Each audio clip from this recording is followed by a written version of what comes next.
Hello, can everybody hear me? You can hear me clearly? Okay, brilliant. Hopefully, many of you have got one of these sheets, which is a little report scorecard that we've done in the last 3 days, looking at all of your websites to analyze them. And this will be useful as we go through. I'll explain it as we step through. My name's Jeremy. I'm co-founder at HomeFlow, and this is a chart that we drew probably 10 years ago now, but it remains every bit as relevant to thinking about your website as it did back when we first drew it. And what it really represents is, in the middle is your website. On the left-hand side are all the sort of things that would drive traffic into your website, and on the right-hand side is your call center or your branch or the contact forms, so conversion. And very much when we think about analyzing how someone's website works, we think about reach, engage, and convert. And in my talk today, what I would like to do in the next 30 minutes is talk to you about 10 minutes of each of these, one little story, looking at your data in each of these different categories. And we're going to use two tools to do that. It sounds very quiet. Can you definitely hear me? You can definitely hear me. Okay, I think it's just the speakers playing that way. The first tool that we're going to use to look at that is our SEO visibility tool. And what that does is it takes 4,000 towns, postcodes, counties, locations all around the UK, and it searches every single month for estate agent in this town, letting agent in this town, sell my house in this town, valuation. So it does massive permutation. You can see it's run 2.7 million searches, just like Google searches looking for estate agents, across the UK. And what it then does is it ranks the visibility of all the businesses that pop up. So you can see at the top there, you may not be able to see it, it's Rightmove, then you get Zoopla, then you get On the Market or Purple Bricks. And you can see here the different colors. So I don't know, I might get feedback, but the red is paid for advertising. That's Google PPC adverts. The blue is organic listings. That's just coming up in the normal search results. And the green is your map results. Those results used from Google My Business, from your places pages. And what we're going to do is we're going to look at your results relative to other people on those scores. So this tool is sort of doing industrially, on top of Google's API, what you would do just by running searches yourself to see how much visibility you have. The second tool that we're going to use is the HomeFlow benchmarking, traffic benchmarking tool. There are about 1,020, going on 1,030 agencies in this tool in the UK. And it logs into your Google Analytics. You don't have to be a HomeFlow customer to be a part of this. We've got plenty of people, about 500 or 600 agents are in this tool who are not HomeFlow customers, about half and half. And it looks at your data and shows you how your website is performing relative to the average for other estate agency groups. So you can see your own data relative to market averages. Because the question is 80 miles an hour fast to drive? Well, it's fast if you're on a 60-mile-an-hour road and everyone else is going 60. It's not fast if you're on a German autobahn and everyone else is going 130 miles an hour. So that's what this tool is for. I think some of you in the room have got, if you look in the little top circle in your report, it'll tell you if you're in that benchmarking survey or not, because oftentimes we find that someone in the business has signed you up and you're not even aware you're in it. If you're not in that tool, we're going to talk about it a bit as we go through. There's no charge to it. It's a free tool. We use it to engage with agents. So those are our two tools. So let's start our first story. That is the story of reach. So reach is the top of the funnel. It's all the things that you could do, all the advertising, olden days, newspapers, boards. These days, that might be Google, paid marketing, it can be email marketing, it can be social media. There's a whole bunch of topics, but we've got limited time, so we're going to focus in just on SEO, search engine optimization. And the reason that we're going to zoom in on that is SEO is, in our view, the single most important marketing thing that you can do. Bar none, bar TV, bar your boards. It's the portals are kind of like a tax. You've got to be on the portals or a certain selection of the portals, so you can't really differentiate there. This is the biggest source of lead generation you can get where you can differentiate your performance. So we're going to focus on SEO.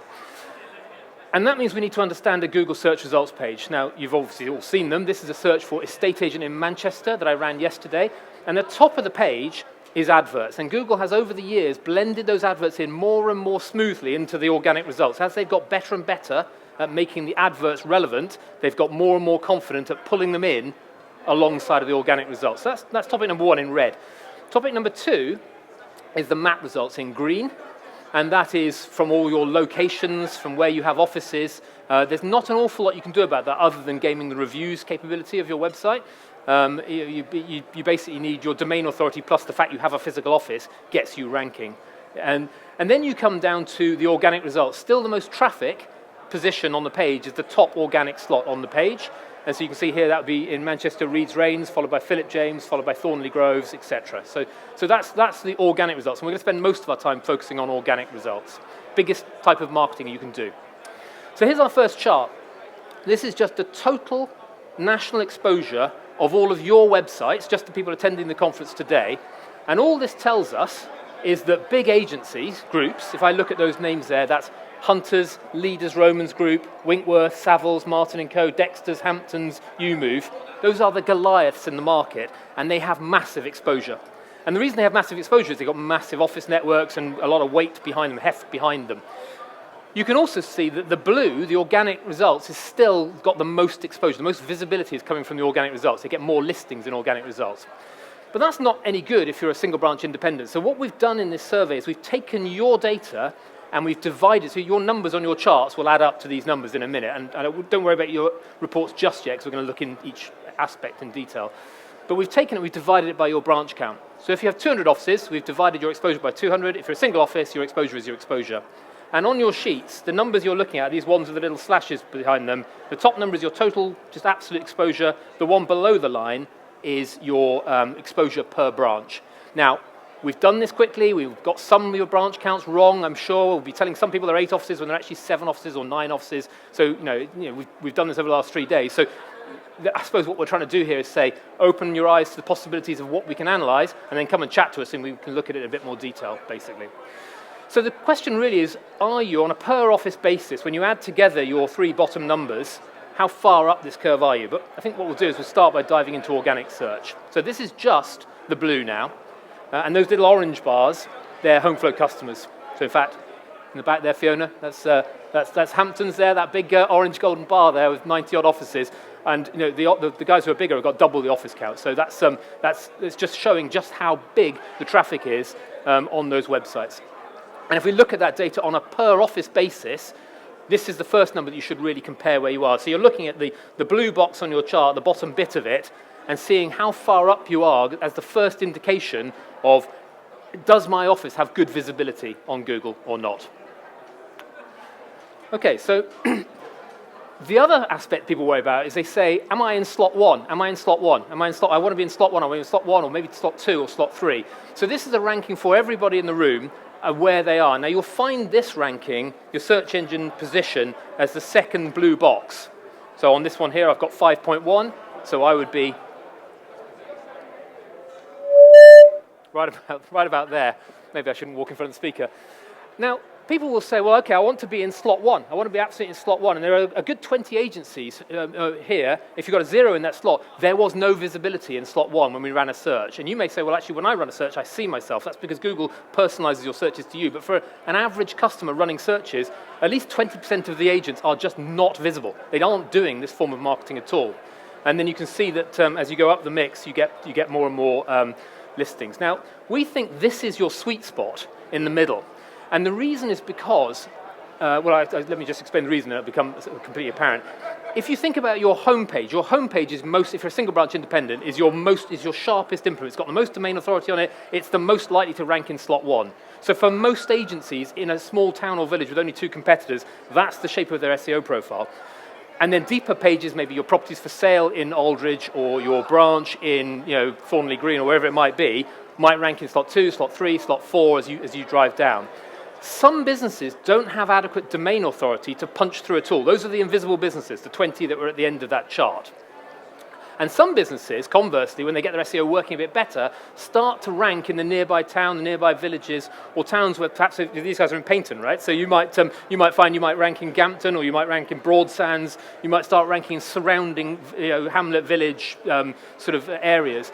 And if you really start pushing your SEO, ironically what happens is you start ranking a bigger surface area. So if you've got sufficient domain authority, you start picking up smaller pages in your website in towns where perhaps aren't quite so core for you, and it brings down your average ranking.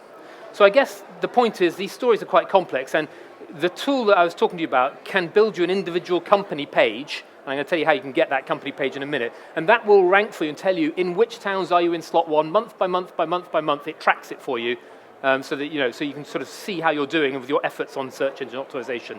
And if you get in touch with us, we can give you your report for your own individual company. So the question is, how do I improve that? If I'm down at the bottom of those charts, how do I improve it? And if I'm up the top of those charts, how do I ram it home and start ranking in a broader surface area across more towns? And the core ingredient, really, I mean, there's hundreds of different things you can do, but the core bit is a concept we call domain authority. And it comes from a consultancy called Moz. And all you do is you go to the SEO Moz website and you type in your URL. Fortunately, we've done it for you. And it will count how many other websites are linking at you. And it will count how authoritative those websites are. So obviously what you would ideally want is a link on the homepage of the BBC website and a link on the homepage of Rightmove, both pointing at your homepage. That would be floods of domain authority. You'd float straight to the top, your iceberg would float up you'd go. And so what it's doing is it's analyzing the backlink network, and that is still the core of the Google search algorithm. There's loads of other things you need to do, but if you want to get down to one thing you need to do, you need to drive domain authority. So here is your domain authority, everybody in the room. So obviously the more domain authority, it's a score out of 100, the more you have, the better. And that number, you will find that number in the purple box at the top right-hand corner of your report. And so the question is, really, what you're aiming at here is you want to be somewhere on that shelf if you're a single branch independent. You can only really get up the top bit of the ramp if you're a multi-office network. So if you've got 10 offices, you'll have more heft to you, have more people linking at you, you have more towns, you have more plumbers, more conveyancing firms, more social media going on about you, linking in and building your domain authority. So, and if you are on the tail roll-off at the bottom, then you've probably got too weak a domain authority and your iceberg won't float. It'll be under the water. If you are a single office firm and you manage to get yourself to the top of that red box, you'll find you start ranking. You can almost have a crummy website, and if you shove enough domain authority at it, it will rank. Obviously, if you build a better website, they float higher anyway, and then any energy you put into them float even higher. But broadly speaking, this is an external factor on the web, and you can push yourself up. Now, to really understand this, and I get a bit geeky, and I'm not going to apologize for that. I like being geeky. What I've done here is I've a logarithmic scale on the bottom axis here of your branch count. So it's not linear. You go from 1 to 2 to 3 offices to 4 offices. You need to find where you are on that curve, and then the amount of domain authority you've got. And what you are looking to be is above the red line. So in other words, for any given site, if I'm a 7-office firm, I need to be more than 37 domain authority in order to punch through versus somebody else. And in fact, if I get to 45 or 50, like some firms are doing, I'll be dominating. I'll be mopping up SEO traffic, which is free marketing. So that's one of the things we can help you do, is we can help you look at that and explore why and help you build it. And we have a program that we work with our customers, but also you don't need to be a website customer to build link authority. We've got some quite cute ideas to do it naturally. And we help customers, both HomeFlow customers and non-HomeFlow customers, to build link authority and domain authority. So the next one, estate agent Paynton, get in! Hometown. But unfortunately, I'm afraid, ranking above you is Bradley's, another HomeFlow customer. Actually, you're not a HomeFlow customer, are you? No, I don't think you are a HomeFlow. Not yet. You're not yet a HomeFlow customer. But Bradley's are dominating their search in Devon. If you look on the county level report, they're really, really strong. And what I want to draw your attention to is their title here. Bradley's Estate Agents Paynton. It's utterly perfect. It's rock solid. And your title for your homepage is on your little H1 font in the grey boxes in the middle of your report here. And your branch title is your branch page H1. Now, these are really important. Both the URL structures and what you write in terms of your title structure are crucial. And so that's the branch page that's ranking there. And what I want to draw your attention to is the page title, the H1 title, is what gets shown to users in Google, so it's what tempts them to walk into the shop in the first place, and it's what you write on. It's like, think of it as your shop fascia, right across the top of your shop. It's what you're writing to the world. And you need to make sure that it's targeted. If somebody else is outranking you, sometimes you can go around the side and you can pick up traffic on another term. If you can't beat someone on a domain authority battle, you can go around the side of them sometimes. And so that's a crucial thing that we look at for domain authority. I'm going to turn now to pay-per-click advertising. And this is people who are buying those top slots on Google. And what you find, actually, there's a long tail of smaller agencies there. In fact, I think if I look at it on a per branch basis, it's probably easier. So the number you're looking for here, actually I got the color wrong, is the red number in the bottom right-hand box, which is your total number of locations where we have found in the last year in any of our crawls an advert for you. It won't be perfect, but it will find where you are. And I think what you're looking at is you want to be in this sweet spot. This is a few of our customers here. You've got Hamptons, you've got Bradleys. These are people who we help out and look at this data with in terms of like how much of exposure you're getting. Now, there's a clear opportunity for anyone not doing this. We get so frustrated because we hear agents go, but it's just a way to burn money. It is a quick way to burn money if you do it badly. It's a really quick way to burn money. but it's also a fantastic way to drive targeted, measurable lead generation in a tough market. And in a tough market, the tourists go home, and only the hardcore get stuck in. And so it's a really good opportunity for you to crack into it. It's, again, like I say, it doesn't matter whether you do it with us or you do it with someone. It's do it well, and it's powerful. What we can do is we can look in your town or your county, and we can see how strong people's SEO is and how strong their paid performance is, and we can help you understand your relative position. So if you're interested in any of that stuff, SEO benchmarking, what I'd encourage you to do is, don't delay because you might forget tomorrow. Get your phone out of your pocket and email benchmarking@homeflow.co.uk, and we will give you those individual reports with more detailed stuff. And if you want to call, if you want us to not speak to you about it, just send you the reports, we'll do that. But if you want to engage and think about it, we can have an hour call with you and go through it and really explore for your business one-on-one. Okay, our second story is about engagement. So we're looking down the funnel now at how fast your website's running. There's loads of things in engagement. We could talk about how long people spend on your website. We could talk about how much they bounce off. We could talk, once they're in your shop, how do they behave? But we're going to look at speed. I feel the need for speed. And it's really important for your website to go fast, because a fast website, this is a website that we fixed from being slow to being fast. A fast website then gets more pages per session. People go deeper, they explore further, they see more properties, they are more likely to make inquiries on a fast website. And that's our traffic benchmarking tool. So we help our customers understand how they're ranking in that. And we've done the measurement for you. So we've used Google PageSpeed Insights. We've measured everyone's website, generates these lovely reports, which is a bit like driving your car into a garage, jacking it up and saying, how heavy is it? How big's the engine? How big are the exhaust pipes? How slippery does it look? How fast do we think this car will go? The other way, of course, is to put it on a racetrack and drive it round and round and time how fast it goes. We've also done that. There are other tools you can use to look up your time to interactive, which is when the page is fully loaded. And we've done that for you. And the scores you're looking for are the yellow scores at the top of your chart here.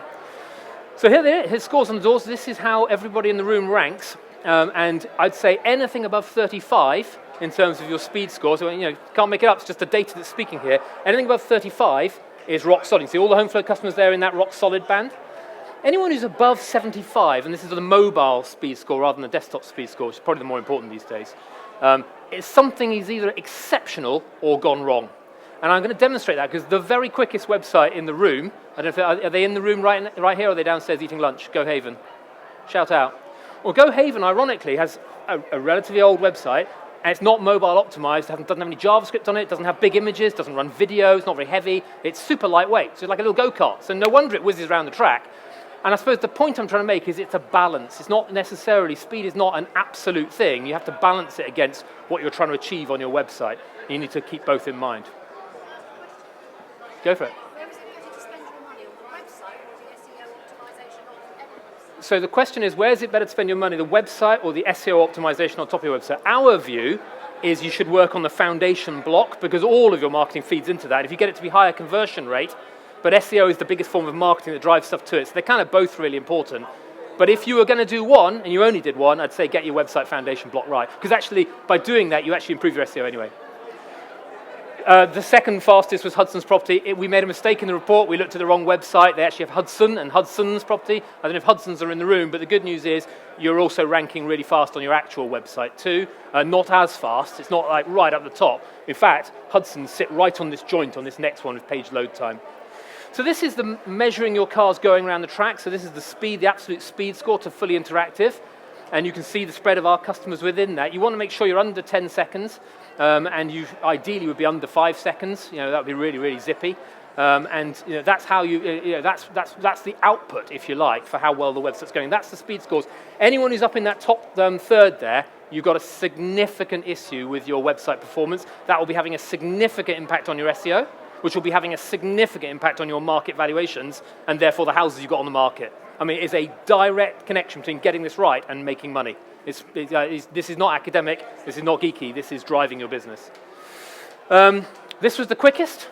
They're actually an exhibitor. They snuck into the analysis by mistake, the garage people. That's the entire website, so no wonder. Bam! It's just like 4 images, well compressed, flies off the handle. This was the slowest. I'm sorry if you're in the room. It's running video. It's also running pop-ups. It's also running live chat with JavaScript. Are the guys in the room? Okay, well, they're not in the room.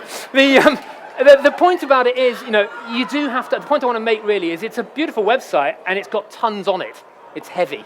So I think what we need to do is we need to think about balancing the weight of our website against the design, against speed. So it's not a trivial problem to balance. And so what we've done is we've weighed all of your websites. This is the weight of everybody in the room. And if your weight of your website is over 5 megabytes, you have a significant problem. You're in the heavy, and it doesn't necessarily guarantee you'll be slow, but it's pretty hard to make it go fast. And if your website is sub 2 megabytes, zippy, zippy, zippy, it's going to fly out the shelf. It's just one of the aspects of speed, clearly, but it's an important one. And then you can see again, you can see in the orange, if you're a HomeFlow customer like the Jackson Stops boys here, thank you very much, then you're nice and you're in safe hands, because we worry about this stuff all the time. We're trying to drive those down and help you compress stuff all the time. This next one is basically, it's very geeky, it's basically me showing that the bigger your site, the more likely you have to have a low speed score and a high page load time. It's basically, it correlates. Science, turns out it works. Right, a simpler human way of putting it is, there's only so fast you can make a truck go around a racetrack, particularly if you start putting heavy load on the back of it with JavaScript stuff and videos and all the rest of it. But clearly, people want very functional, very rich websites. And if you look at the home pages of people like Dexter's and Knight Frank and JSS and Winkworth and Strutter Parker and Savills and what have you, you see there is a varying degree of heft to them. It's not a one-to-one correlation, but the number of objects on the page and the weight of those objects all it comprises of sort of a rough proxy for weight. So it's a balancing act, and you need to sort of be careful and be mindful of that. This is just straightforward sales pitch showing off HomeFlow. If you divide the 1,024 into about 500 customers who are HomeFlow customers, 500 who aren't, we're about a second and a half quicker than the market on average. Some of our competitors in the room, we're quicker. So it's dead important. And page load time, if you want to join benchmarking, then we would encourage you just to email us and we'll look at your individual performance. You don't need to be a HomeFlow customer. We're not going to charge you a penny. We do it to have a relationship with you to understand your performance versus market. And it couldn't matter more. So my final story, in the last 8 minutes we've got here, leaving us 5 minutes for questions at the end, is about the end of that funnel, the conversion. So you've done all this work to reach a ton of people, to hang on to them, and now you're trying to get them into your hands so you can get on the blower, you can get on the email, and you can actually have customers and do business, conversion. Now there's loads we could talk about. We could talk about CRO, conversion rate optimization. We could talk about open forms. We could talk about using staff pages correctly. We could talk about contact pathways and making sure that it's quick for people to get to phone numbers and what have you. We could talk about live chat, instant valuation. But we are going to chat today about a new product that we've just bought, which helps you with lead management, lead conversion. We don't have any scores on this bit. It's just going to tell you a nice story about how it works. So it's all about the gap between your website and your CRM system. And there's a horrible, dirty gap with the first contact point where lots of value gets lost in that junction. So you've got your website driving all your inquiries, and you've got your CRM system picking them up. And in the middle, you've got some mixture of people sending emails, making phone calls, trying to get in touch, losing stuff. No matter how confident you are that you're not dropping any leads, whenever we've looked at an agency business and actually analysed data, put software underneath to have a look, you're dropping agency leads because people are busy, they're doing stuff. The service levels, it's about maintaining high service levels, making sure your staff are being consistent. They're always asking if they have a house to sell. When you listen to the calls, you've all done it. And you just think, oh, why didn't they not ask if they got a house to sell and what have you? It's about the junction and how you behave in that junction. So I'm just going to show you a couple of stories. The first one is Winkworth here. Beautiful website, you go through, you find a property, you go down, you find the button. It's not in a contrast color, it should be, but there we go. You press the button and you have a form and you fill the form out and you press submit. And I did this just this morning and it goes, thank you.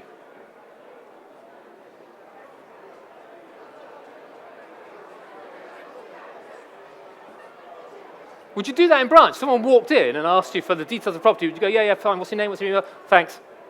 You wouldn't do that. You'd say, sit down, have a cup of tea, let's talk about your situation, when are you looking to move, why are you looking to move, which area you're in. You'd ask a bunch of stuff. You've spent all this marketing money driving them here, and you give them a brick wall. Now, it's not bad on Winkworth. 98%, 99% of agents have that experience. It's the blood-brain barrier. They just sort of hit the wall. But I want to show you the product that we've bought called Area. We just announced it last month, and I want to show you how an experience can be. So you go to this website, you find a property, you drive down, you find the same button in a nice contrast color, and you click on it. And this particular agent is choosing to have calendar booking. You don't need to have calendar booking. Some like it, some don't like it. You can have different flows on lettings. You can have different flows on sales. But basically, you pick a time. I pick morning next Monday, and I press the button, and it asks me some questions about my name, my email address, and what have you. And boom, it's created a lead. Now, what I'm going to do is a little mental shift here. Is ask me a few more questions or what have you. But a little mental shift. This is what the agent sees. So that's what the consumer sees. This is now what the agent sees. You can see I've popped on there in the top corner, and you can see the LQS, that's lead quality score, of 14%. So we think that lead, it's not very valuable. It's just sort of casual, blah, blah, blah, 14%. Meanwhile, you can open it up and you can look at it. It's not a CRM system, it's a pre-CRM system, and you can play the recordings of the phone call. I mean, the guy was on the blower. This agency is brilliant. They're nails. It's like, I went to look for the lead on the dashboard. I couldn't find it. It's because they were on it. The guy picked it up, claimed it, was working it, and phoned me. And I didn't realize to have my phone off on silent. Sorry? Bradley's do not have that system. I don't know if Bradley's are in the room, but they don't have that. You can. Yeah, they do have a call center and a contact center, and yeah, they don't have that system yet, madam. Meanwhile,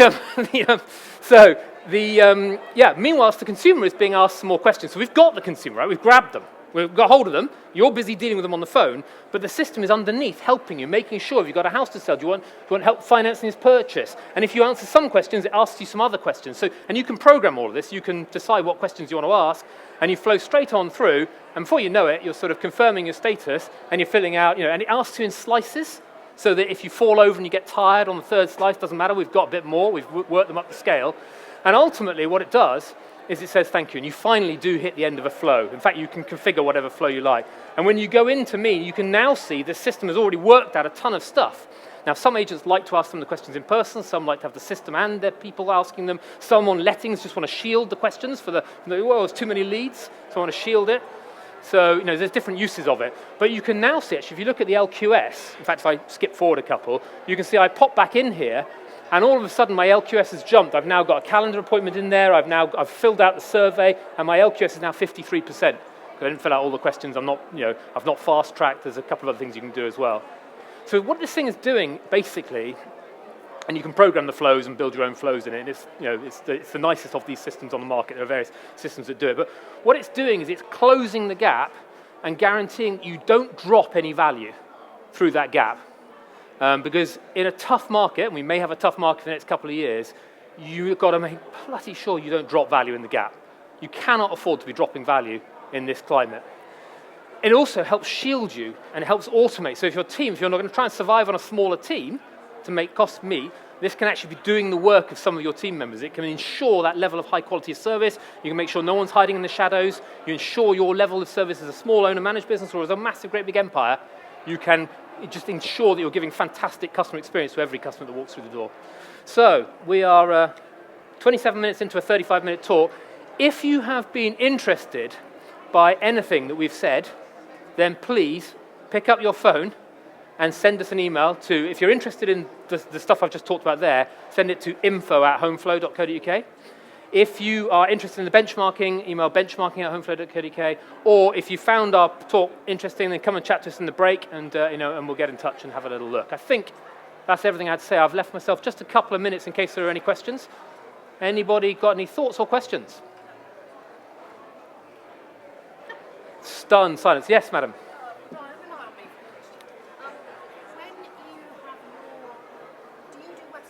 We do websites, yes. And you do the SEO. So can you have one piece without the other piece? Yes, so the question is, it's the same question you were asking earlier in a different way really, is we do websites, do we do SEO, do you have to do both, do you do both bits together or not? And the answer is yes, we do websites. We're the leader in the UK for building high-scale websites, and we do both theme-based websites and beautiful bespoke websites. And yes, we do SEO services. Normally, people buying SEO services have a website from us, by my earlier argument of get your foundation right. Half of SEO is kind of technical on-site SEO, making sure the web foundations. If we give SEO advice on somebody else's platform, normally it's quite frustrating because the platforms are often badly built. They might look beautiful, but they're often quite badly structured. And so you're always hampered in your work. You can't do what you're trying to do for the SEO because you're hampered. But we do have a bunch of customers who we do SEO only for, because they're waiting to buy a website in some point in the future. So we can help on both fronts. We also help on PPC, and you can buy the tool that I just showed you without the website as well. So they're all separate components. PPC? Sorry, no, PPC is paid advertising, if you want to do, yeah. If you're not doing the basics of SEO and web, I would say get those foundation blocks really singing, and then inject the straightforward caffeine that is PPC. I think we've got time for one more question. There's a gentleman at the back. Oh, Bradley. Bradley's, hello. Hi, Kai.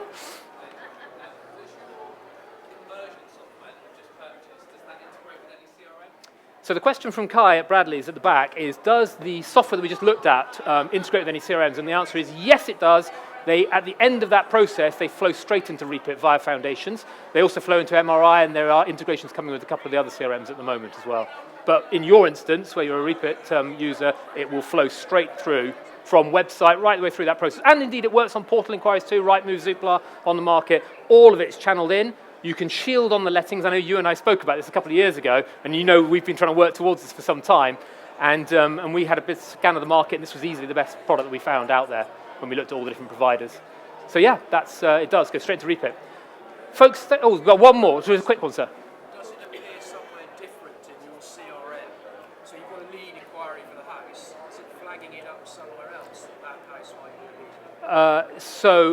There's quite complex questions. It depends on your CRM, and you're at Jackson Stops, aren't you? So I know you use two different software systems in different parts of the business. So it depends is the answer. Let's have a chat about it afterwards. But broadly speaking, we inject it straight into contact records inside of Repit, which is part of your business is using. And there is some limitations of how you can get structured data in, but some it's opening up all the time. Folks, I think that's us. We've got 35 minutes. We only did 31 minutes of them, so I'm really pleased about that. Thank you very much indeed for your time and coming in and looking out. And there you go.